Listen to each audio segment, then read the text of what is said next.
आज केंद्रीय बजट है। इसको लेकर लोगों को केंद्र सरकार से काफी उम्मीदें हैं। खासकर उद्योगपतियों की बात की जाए तो उनका स्पष्ट कहना है कि सबसे पहले बजट में टैक्स की कमी की जाए, क्योंकि मोदी सरकार के पिछले 4-5 सालों में टैक्स में कोई छूट नहीं दी गई। उनका कहना है कि वरिष्ठ नागरिकों के लिए सरकार घोषणाएं तो कर देती है, लेकिन वो सिर्फ कागजों में रह जाती है। साइंस मार्केट के कारोबार करने वाले लोगों ने कहा कि जब भी वे एग्जीबिशन लगाते हैं तो उसमें छूट मिल जाए ताकि वे चाइना से टक्कर ले सकें।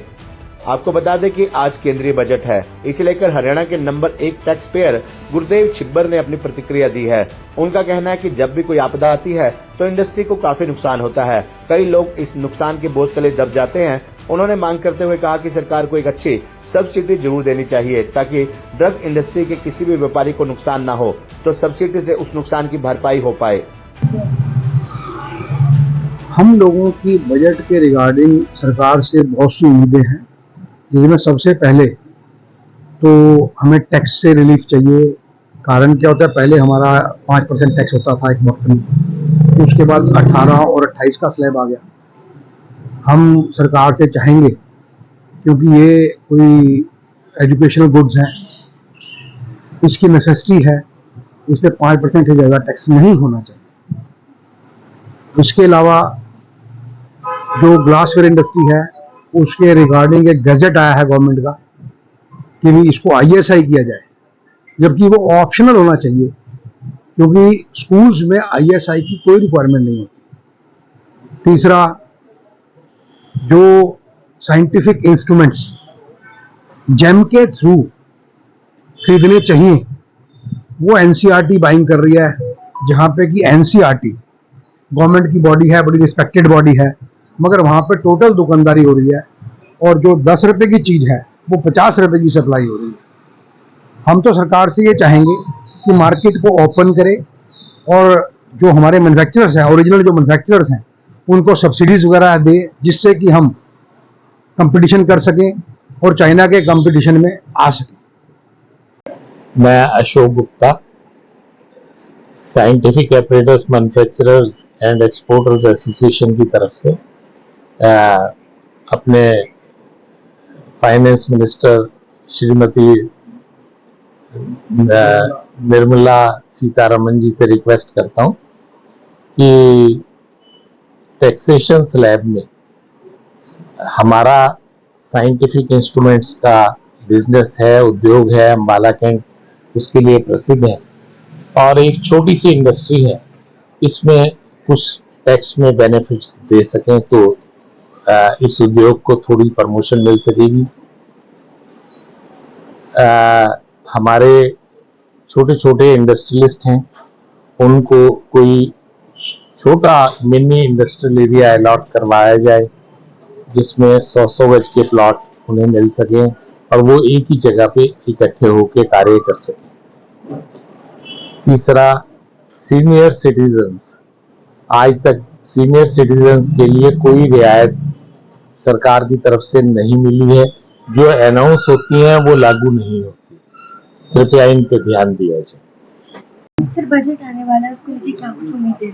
सबसे पहले तो हम मोदी सरकार को इसके लिए मुबारकबाद देंगे कि वो अपना 7वां बजट पेश कर रही है, सीतारमन जो है मैडम। तो इसके लिए हम चाहेंगे कि हमारा जो साइंस मार्केट है, प्रॉपर अंबाले की जो साइंटिफिक मार्केट है, एशिया की सबसे बड़ी मार्केट मानी जाती थी पर अब नहीं है, तो उसके लिए हमको तो राहत चाहते हैं और हमारे को इसमें क्या बोलते हैं, सब्सिडाइज जो है क्या बोलते हैं वो दी जाए हर आइटम के ऊपर। जो हम एग्जीबिशन लगाएं उसमें भी राहत वगैरह दी जाए, जो कि हम इंटरनेशनल मार्केट को कम्पीट कर सकें। और इसमें जो इनकम टैक्स स्लैब है वो बहुत टाइम से नहीं बढ़ाएगी, 3 लाख के आसपास ही है, जो कि इसको बढ़ा के 5 लाख कर दी जाए। ये एक मिडिल क्लास फैमिली के लिए, मिडिल क्लास बिजनेसमैन के लिए, सबके लिए अच्छा रहेगा।